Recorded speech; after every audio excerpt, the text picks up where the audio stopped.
It's almost the end of September and my iron butterfly ironweed is just starting to bloom. That means the monarch butterflies will soon be visiting on their way through to Mexico for the winter.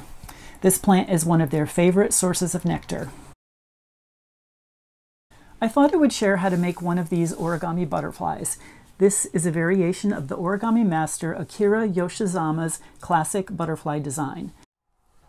To start, you'll need a square of paper. This is a 6x6 piece of origami paper. You can use scrapbook paper or any other lightweight paper. And you'll just need a little dab of glue. I've got a bottle of PVA here, but any white glue will do. And then just some kind of a clip.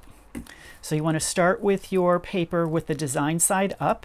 And we're going to take this bottom and bring it up to the top. So we're folding it into a rectangle.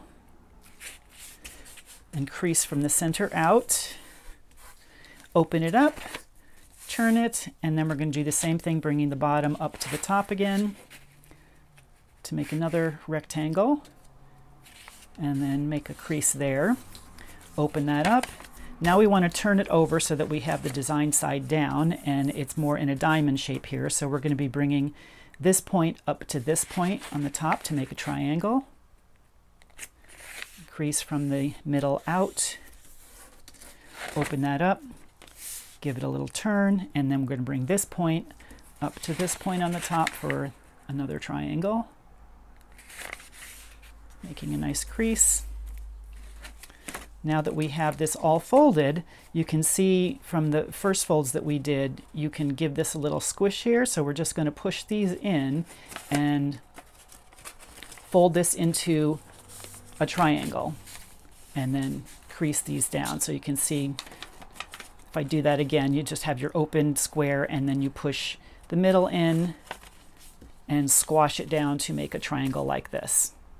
So now we've got two flaps over here. So we're going to be bringing this point up to this point here and having this edge here at the bottom line up to the very middle and then crease that. So we've got that up there like that, crease. Then we're going to do the same thing on the other side. Bring this point up to meet this one.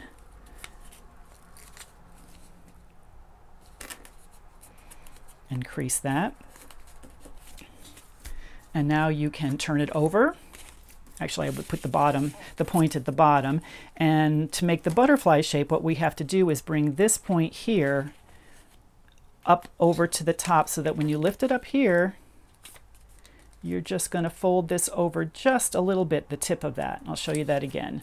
So we've got the triangle here, and we're going to be folding it over so that we've got that little tip. And this is where we're going to use the glue.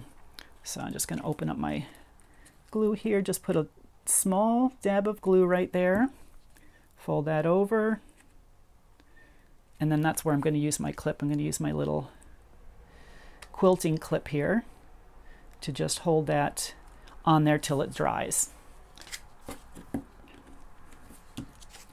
And I have another one here already, so this one is dry now. And once that's dry, if you just want to give this a pinch in the middle and bring the wings a little together, then you get your butterfly shape.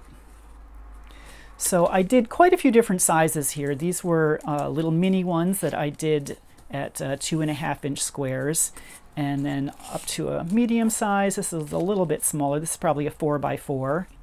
Also, I did one here with handmade paper, and you can see I glued on a little bit of an antenna there. I just took some copper colored wire and twisted it and then glued it with some hot glue onto the butterfly there.